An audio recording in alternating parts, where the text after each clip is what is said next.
ലോകത്തോട് യാത്ര പറഞ്ഞ ഷമീർ മുസ്ലിയാരെ പരിചയമില്ലേ? കോഴിക്കോട് ജില്ലയിലെ കൊടുവള്ളിക്കാരനായ ഷമീർ എന്ന കൂട്ടുകാരൻ സുബ്ഹാനല്ലാഹ് സഖാഫി ബിരുദം വാങ്ങാൻ ദിവസങ്ങൾ മാത്രമേ ബാക്കിയുള്ളൂ, സമയങ്ങൾ അല്പം മാത്രമേ ബാക്കിയുള്ളൂ.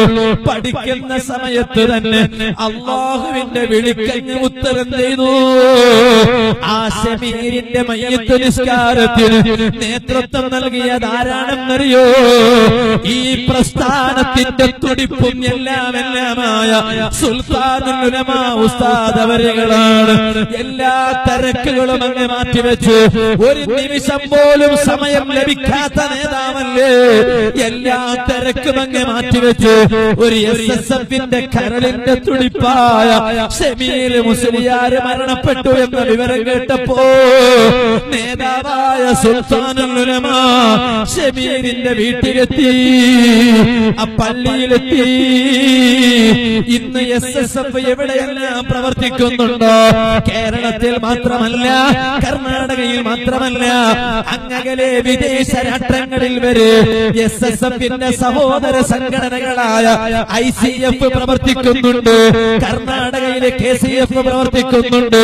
റിസാല സ്റ്റഡി സർക്കിൾ എന്ന പേരിൽ RSC പ്രവർത്തിക്കുന്നുണ്ട്.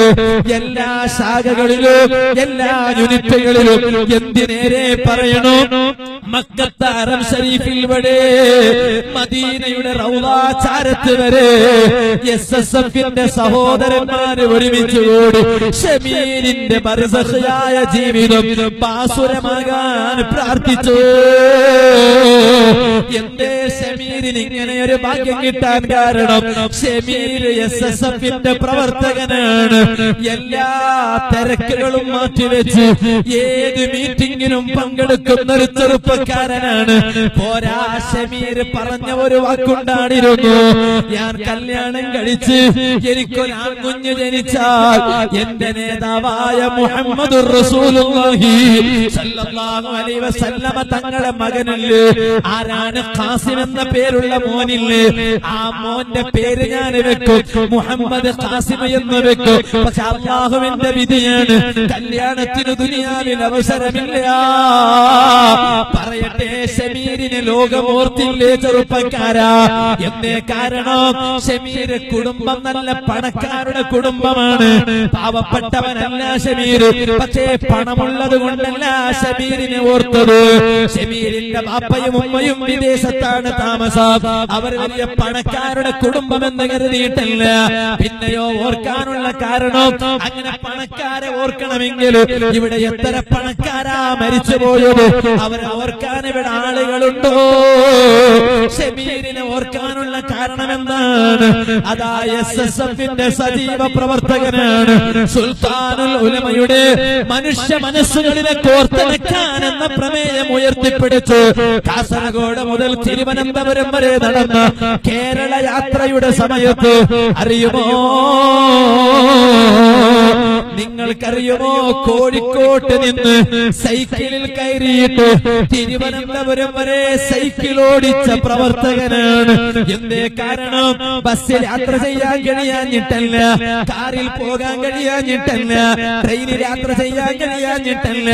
ഞാൻ കോഴിക്കോട് നിന്ന് തിരുവനന്തപുരം വരെ സൈക്കിൾ ഓടിച്ചു പോയാൽ കേരള യാത്രയുടെ ഒരു പ്രചാരണം കൂടിയാകുമല്ലോ എന്ന് കരുതിയിട്ടാണ് കേരളത്തിന്റെ SSFന്റെ 40ാം വാർഷികം എറണാകുളത്ത് വെച്ച് നടന്നപ്പോ അതിന്റെ പ്രചാരണാർത്ഥം ഒറ്റയ്ക്ക് ഒരു ദിവസം ട്രെയിനിലങ്ങ് കയറി, ആരും കൂടെയില്ല, തുടങ്ങി ഒരു 10 മിനിറ്റ് പ്രഭാഷണമാണ്. 40ാം വാർഷികത്തിന്റെ പ്രമേയ പ്രഭാഷണമാണ്. കൂടെ ആരുണ്ടോ ചിന്തയില്ല, കയ്യിൽ മൈക്കുണ്ടോ ചിന്തയില്ല, മുന്നിലുള്ളവർ എന്ത് അഭിപ്രായം പറയും എന്ന ചിന്തയില്ല. എല്ലാ ചിന്തയും മാറ്റിവെച്ച് SSFന്റെ ത്രിവർണ്ണ പതാക കയ്യിലേക്ക് ഷമീർ പ്രവർത്തിച്ചപ്പോ ആ ഷമീരിനെ ഓർക്കാൻ ഇന്ന് എത്ര പേരാണ്? അതുകൊണ്ട് എന്റെ സദസ്സിലുള്ള ചെറുപ്പക്കാരോട് വീട്ടുകാരോട് പറയട്ടെ, നിങ്ങൾ SSF-ൽ പ്രവർത്തിക്കുന്നവരാകണം. രക്ഷിതാക്കളോട് പറയട്ടെ, ഉമ്മമാരെ, നിങ്ങൾ നാളെ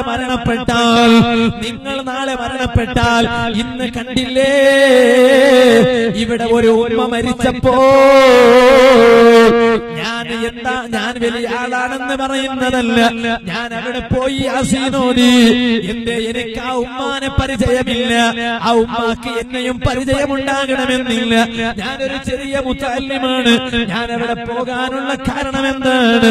ഈ പ്രസ്ഥാനത്തിന്റെ കുടുംബത്തെ വളരെയധികം സ്നേഹിക്കുന്ന ഒരു ഉമ്മയാണ്. ഞാൻ നിങ്ങളോട് പറയട്ടെ, നാളെ നിങ്ങൾ മരിച്ച് ഖബറിലങ്ങ് കഴിയുമ്പോൾ നിങ്ങൾക്ക് ദുആ കിട്ടണോ? നിങ്ങൾക്ക് SSF-ൽ മെമ്പർഷിപ്പ് ലഭ്യമല്ല, നിങ്ങൾ സ്ത്രീകളായതുകൊണ്ട്. അതേ സമയത്ത് നിങ്ങളുടെ ആൺമക്കളില്ലേ ഉമ്മമാരെ, ഉപ്പമാരെ, നിങ്ങളുടെ ആൺമക്കളില്ലേ?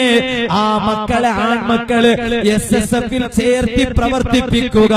എന്നാൽ നാളെ നിങ്ങളും മരിച്ച് ഖബറിൽ കഴിയുമ്പോ നിങ്ങളെ ഓർക്കാൻ ഇവിടെ ഒരു ടീമുണ്ട്. അല്ലാഹു അങ്ങനാക്കി തരട്ടെ. അതിന് കാരണമായി ഈ സദസ്സിനെ നമ്മിൽ നിന്ന് സ്വീകരിക്കുമാറാവട്ടെ.